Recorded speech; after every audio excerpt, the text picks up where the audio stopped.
6:45ಗೆ phone ಮಾಡಿದ್ಲು. Phone ಮಾಡಿ ಮಾತಾಡೋಕ್ಕಾಗ್ತಾಯಿಲ್ಲ, ಅಷ್ಟು ಅಳ್ತಾ ಇದ್ಲು. ಆಮೇಲೆ ಮನೆಗೆ ಬಂದು ನನಗೆ ಹೇಳಿದ್ಲು, ಇಷ್ಟು ಕನ್ನಡದಲ್ಲಿ ನಿನಗೆ ಇಷ್ಟು ಒಳ್ಳೆ ರೋಲ್ ಯಾರು ಕೊಟ್ಟಿರಲಿಲ್ಲ, ಮತ್ತು ನಿನ್ನ ಇಷ್ಟು ಈ ರೀತಿಯಲ್ಲಿ ನಿನಗೆ ಯಾರೂ ಪ್ರೊಜೆಕ್ಟ್ ಮಾಡಿರಲಿಲ್ಲ. ನೀನು ಇಂಥವ್ರ ಜೊತೆ ಕೆಲಸ ಮಾಡಬೇಕು, ಬೇರೆದೆಲ್ಲ ಸುಲಭ ಒಪ್ಕೊಬೇಡ, ನಿನ್ಗೆ ಏನಿವೆ ದುಡ್ಡೆಲ್ಲ ಇಂಟ್ರೆಸ್ಟ್ ಇಲ್ಲ, ಹೋಗಿ ಮಾಡಬೇಡ ನೀನು ಅಂತ ಅಂದೆ. ನನಗೆ ಅದು ನಿಜ ಅನ್ನಿಸ್ತು. ಆದರೆ ನೋಡಿ, ಸಿನಿಮಾಗೆ ಒಂದು ಕಷ್ಟ ಇದೆ.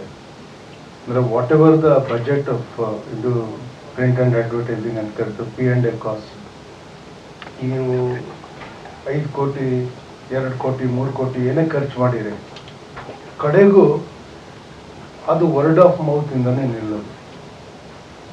ಅಂದರೆ ಒಬ್ಬರು ನೋಡಿ ಇನ್ನೊಬ್ಬರಿಗೆ ಹೇಳ್ತಾ ಇರೋದಿರುತ್ತಲ್ಲ, ಅದು ಸಿನಿಮಾದು ನೀವು ಎಷ್ಟು ಪ್ರಚಾರ ಮಾಡಿದ್ರು ಅದನ್ನು ನಂಬೋದು ಜನ ಕಷ್ಟ ಇವಾಗ. ಯಾಕಂದರೆ ಎಲ್ಲರೂ ಆ ಥರ ಮಾಡ್ತಾ ಇದ್ದಾರಲ್ಲ. ಅಂದರೆ ಒಂದು 8,000 ಸ್ಕ್ರೀನಲ್ಲಿ ಬಿಡುಗಡೆ ಮಾಡಿಬಿಟ್ಟು 2-3 ದಿನದಲ್ಲಿ ಎಲ್ಲ ಗಳಿಸ್ಕೊಂಡ್ಬಿಡೋದು, ಈ ಥರದ್ದು ಮಾಡ್ತಾರಲ್ಲ, ಜನಕ್ಕೆ ನಂಬಿಕೆ ಹೋಗಿದೆ ಅಂತ ಅನ್ಸುತ್ತೆ ನಮಗೆ. ಅದಕ್ಕೆ ಈಗ ನಾನು ಪವನ್ ಮತ್ತು ಅಜಯ್ ಇಬ್ಬರಿಗೂ ಹೇಳಿದೆ, ಇದಾದ ತಕ್ಷಣ ಒಂದು ಸೆಮಿನಾರ್ ಥರ ಮಾಡೋಣ ಅಂತ. ಈಗ ಒಂದು ಸ್ವಲ್ಪ ಟೈಮ್ ತೊಗೊಂಡು ಮಾಡೋಣ, ಒಂದು ಪ್ಯಾನೆಲ್ ಡಿಸ್ಕಷನ್ ಥರ ಇಟ್ಕೊಂಡು ತಜ್ಞರನ್ನ ಈ ವಿಷಯದಲ್ಲಿ ನುರಿತ ಜನ ಯಾರು ಇರ್ತಾರೋ ಅಂತ ಕೂಡಿಸಿ ಮಾತಾಡ್ಸೋಣ ಅಂತ. ಯಾಕೆಂದರೆ ಒಂದು ಮೆಸೇಜ್ ಫಿಲ್ಮ್ ಅಂತ ಅದನ್ನ ಕರೆದ್ರು, ಆ ಕ್ಲೀಶೆಯಿಂದ ಹೊರಗೆ ಬರಬೇಕು. ಕೆಲವು ಸಮಯ ಮೆಸೇಜ್ ಇರುತ್ತೆ, ಕೆಲವು ಸಮಯ ಬರೀ ಮನೋರಂಜನೆ ಇರುತ್ತೆ. ಏನಾದರೂ ಇರಲಿ, ನಾವು ಇದು ಸರಿ ಅದು ತಪ್ಪು ಅಂತ ಹೇಳಬಾರ್ದು. ಆದರೆ ಅದನ್ನು ಒಂದು ಎಲ್ಲರಿಗೂ ತಲುಪೋ ರೀತಿಯಲ್ಲಿ, ಈಗ ಅವರು ಆವತ್ತು ನೀವು ವಿಷಯ ನೀವು ಹೇಳಿದ್ರೆ ಯಾರೊಬ್ಬ ಎಲ್ಲರೂ ಕೊಡ್ತಾ ಇರ್ತಾರೆ ಮೆಸೇಜ್, ಏನು ಬದಲಾವಣೆ ಆಗುತ್ತೆ ಅಂತ. ಬದಲಾವಣೆ ಆಗುತ್ತೆ, ಆ್ಯಕ್ಚುಲಿ ಹೇಗೆ ಕೊಡ್ತಾ ಇದ್ದಾರೆ ಮೆಸೇಜ್ ಅನ್ನೋದು ಇಂಪಾರ್ಟೆಂಟ್ ಆಗುತ್ತೆ.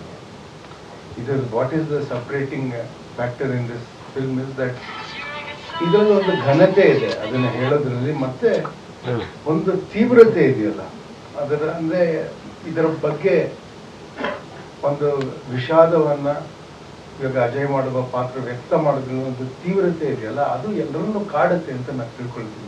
ನಮಗೆ ಗೊತ್ತಿದೆ, ರಸ್ತೆಯಲ್ಲಿ ಬೆಂಗಳೂರಿನಲ್ಲಿ ಓಡಾಡ್ತಿದ್ರೆ ಎಲ್ಲ ಕಡೆ ಕಸ ಬಿಸಾಕಿರ್ತಾರೆ, ಎಷ್ಟು ಬೇಸರ ಆಗುತ್ತೆ, ಹೆಂಗಿತ್ತು ಊರು ಈ ಥರ ಆಗಿದೆ ಅಂತ ಅನ್ನಿಸ್ತಾ ಇರುತ್ತೆ. ಆದರೆ ಅದ್ರ ಬಗ್ಗೆ ಯಾರೋ ಅದನ್ನು ತೀವ್ರವಾಗಿ ತಿರ್ಗಾ ಮನಸ್ಸಿಗೆ ಅಷ್ಟೋ ಥರ ಹೇಳಿದ್ರೆ ಏನಾಗುತ್ತೆ, ಅದು ನಾಟಕ್ಕೆ ಏನಾದ್ರು ಮಾಡಬೇಕು ಅಂತ ಅನಿಸುತ್ತೆ.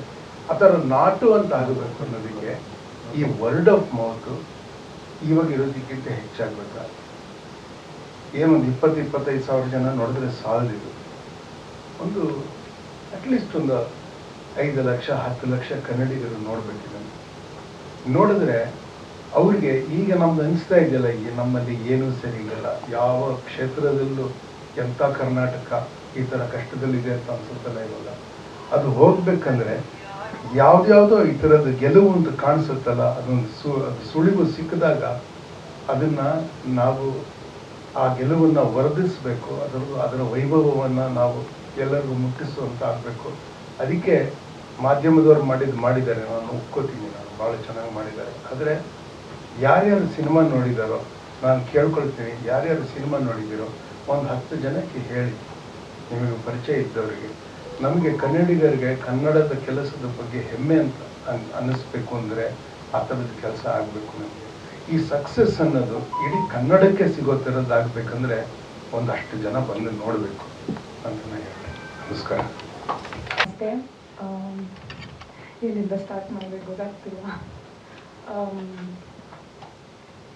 ಅಂದರೆ ನನಗೆ ಒಂದಷ್ಟು ವರ್ಷದ ಹಿಂದೆ ಒಬ್ರು ಹೇಳಿದ್ದು ನೆನಪಾಯಿತು. ಅಂದರೆ ಡಾನ್ಸ್ಗೆ ಸಂಬಂಧಪಟ್ಟಂಗೆ ಒಂದು ಕೊರಿಯೋಗ್ರಫಿನ ಇನ್ಸೆಪ್ಷನಲ್ಲಿ ಯೋಚನೆ ಮಾಡಿದಾಗ ಅದು ಕೊರಿಯೋಗ್ರಫರ್ ಆಗಿ ಯೋಚನೆ ಮಾಡಿರ್ತಾರೆ. ಅದಾದ ನಂತರ ಅದನ್ನ ಡಾನ್ಸರ್ ಮೇಲೆ ಇಂಪ್ಲಿಮೆಂಟ್ ಮಾಡಿದಾಗ the dancer will own the choreography. ಅದಾದಮೇಲೆ ಸ್ಟೇಜ್ ಮೇಲೆ ತೊಗೊಂಬಂದು ಅದನ್ನ ಪರ್ಫಾರ್ಮ್ ಮಾಡಿದಾಗ ಆಡಿಯನ್ಸ್ಗೆ ಆ ರಸೋತ್ಪತ್ತಿ ಅಂತ ಆದಾಗ, ವಿಚ್ ಮೀನ್ಸ್ ಆಡಿಯನ್ಸ್ ಕನೆಕ್ಟ್ ಆಗಿದ್ದಾರೆ, ಆ ಪರ್ಫಾರ್ಮೆನ್ಸ್ನ ಅವ್ರದ್ದು ಅಂತ ಅದನ್ನ ಅನುಭವಿಸ್ತಿದ್ದಾರೆ. ಸಿಮಿಲರ್ ವೇ ಸಿನಿಮಾನೂ ಅಷ್ಟೇ, ನಮ್ಮದು ಅದೇ ರೀತಿನಲ್ಲಿ ಆಡಿಯನ್ಸ್ ಸಿನಿಮಾನ ಅವ್ರದ್ದಾಗಿಸ್ಕೊಂಡಿದ್ದಾರೆ. ಇವ್ರದ್ದಾಗಿತ್ತು ಫಸ್ಟ್ ಕತೆ, ಅದಾದ ನಂತರ ಅವ್ರದ್ದಾಗಿ, ತದನಂತರ ನಮ್ದೆಲ್ಲ ಆಗಿ, ಮೀಡಿಯಾದವರು ಅಷ್ಟು ಪ್ರೀತಿಯಿಂದ ನೀವೆಲ್ಲ ಅದನ್ನು ಸ್ವೀಕರಿಸಿ ತುಂಬ ಚೆನ್ನಾಗಿ ಪ್ರಮೋಟ್ ಮಾಡಿ ಕೊಟ್ಟಿದ್ದೀರಾ. Thank you so much. Audience ಕೂಡ ಅಷ್ಟೇ ಚೆನ್ನಾಗಿ ರಿಸೀವ್ ಮಾಡಿದ್ದಾರೆ. ನನಗೆ ಭಾಳ ಖುಷಿಯಾಗಿದೆ ಏನಂತಂದರೆ ಡೇ 1 ಆ್ಯಕ್ಚುಲಿ ಹೌಸ್ಫುಲ್ ಶೋಸ್ ನಡೀತಾ ಇದೆ ಮೈಸೂರಲ್ಲಾಗಲಿ ಎಲ್ಲ ಕಡೆ.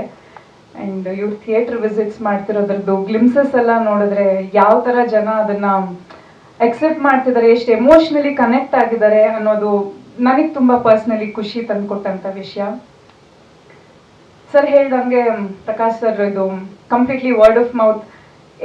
ನಾವು ಎಷ್ಟೊಂದು ಸಲ ಎಷ್ಟೇ ಹೇಳಿದ್ರು ಅದೊಂಥರ ಏನಂತಾರೆ ನಮ್ಮದನ್ನ ನಾವೇ ತೀರಾ ಪ್ರಮೋಟ್ ಮಾಡ್ಕೊಳಕ್ಕಾಗೋದಿಲ್ಲ. ನಮ್ಮನ್ನ ಎಷ್ಟಂತ ನಂಬಕ್ ಸಾಧ್ಯ ಆಡಿಯನ್ಸ್. ಸೊ ಅದೇ ಅವ್ರಿಗೆ ಪರಿಚಯ ಇರೋರು ಯಾರಾದ್ರೂ ಒಂದ್ ಮಾತು ಹೇಳಿದ ತಕ್ಷಣ ಹೌದಾ ಅಂತ ಹೋಗಿ ನೋಡೋ ಅಂದ್ರೆ ಬಿಲೀವಬಲ್ ಫ್ಯಾಕ್ಟರು.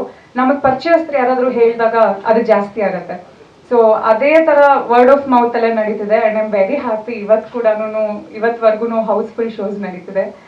ಅಂಡ್ ನಮ್ಮ ಪರ್ಫಾರ್ಮೆನ್ಸಸ್ಗೆಲ್ಲಾನು ತುಂಬಾ ಒಳ್ಳೆ ಪ್ರಶಂಸೆ ಸಿಗ್ತಿದೆ. ನೀವೆಲ್ಲ ತುಂಬಾ ಚೆನ್ನಾಗಿ ಸಪೋರ್ಟ್ ಮಾಡಿದ್ದೀರಾ, ಮೀಡಿಯಾ ಆಗಿ ಡಿಜಿಟಲ್ ಅವರಾಗ್ಲಿ ಎಲ್ಲಾರು. ಒಂದಷ್ಟು ಜನ ಆಕ್ಟ್ ಬೇರೆ ಮಾಡಿದ್ದೀರಾ ನಮ್ಮ ಸಿನಿಮಾದಲ್ಲಿ. Thank you. ಅದು ಕೂಡ ಒಂಥರದಲ್ಲಿ ಸಪೋರ್ಟು. ಆ್ಯಂಡ್ ಪರ್ಫಾರ್ಮೆನ್ಸ್ಗೆ ಅದೇ ಆಗಲೇ ಹೇಳ್ದಂಗೆ ಐ ಶುಡ್ ಥ್ಯಾಂಕ್ ಪವನ್. ನಾವು ಎಷ್ಟು ಒಳ್ಳೆ ಆ್ಯಕ್ಟರ್ ಅಥವಾ ಎಷ್ಟು ಆವ್ರೇಜ್ ಆ್ಯಕ್ಟರ್ ಅನ್ನೋದು I believe it is always ನಮ್ಮ ಡಿರೆಕ್ಟರ್ ಮತ್ತು ಕೋ ಆ್ಯಕ್ಟರ್ ಎಷ್ಟು ಒಳ್ಳೆಯದಿರ್ತಾರೆ ನಾವು ಅವ್ರು ಹಾಗೆ ಅನ್ನೋ ಥರ, ಅವರ ರಿಫ್ಲೆಕ್ಷನ್ ಅನ್ನೋ ಥರದಲ್ಲಿ. So thank you Pavan. And ಈ ಚಿತ್ರನ ನೀವು ಪ್ರೊಡ್ಯೂಸ್ ಮಾಡಿದ್ದಕ್ಕೆ thank you. Need of the hour. So ನಿಮ್ಗೆಲ್ರಿಗೂ ಮತ್ತೊಮ್ಮೆ ಥ್ಯಾಂಕ್ ಯು. ಮತ್ತೆ ಇನ್ನೊಂದು ಚಿತ್ರದಲ್ಲಿ ಆ್ಯಂಡ್ ಸರ್ ಹೇಳ್ದಂಗೆ ಆ್ಯಕ್ಚುಲಿ ಮರ್ತ್ಬಿಟ್ಟೆ, ಇಲ್ಲಿವರೆಗೂ ಫ್ರೈಡೇ ತನಕ ಸಿನಿಮಾ ಇರುತ್ತೋ ಇರಲ್ವೋ ಗೊತ್ತಿಲ್ಲ, ಈ ವಾರದಲ್ಲಿ ನೋಡ್ಕೊಂಬಿಡಿ ಅಂತ ಹೇಳೋದು ಒಂದು ವಾಡಿಕೆ ಆಗ್ಬಿಟ್ಟಿತ್ತು ಇಷ್ಟು ದಿವಸದಲ್ಲಿ. ಬಟ್ ಇಲ್ಲಿವರೆಗೂ ಖುಷಿಯಾಗಿ ಇವತ್ತಿಗೆ ನಾವು ಸಕ್ಸಸ್ ಮೀಟ್ ಮಾಡ್ತಿರೋದು ಒಂದು ಅಚೀವ್ಮೆಂಟ್ ಅಂತ ಹೇಳ್ಬೋದು. So thank you again. Thank you so much.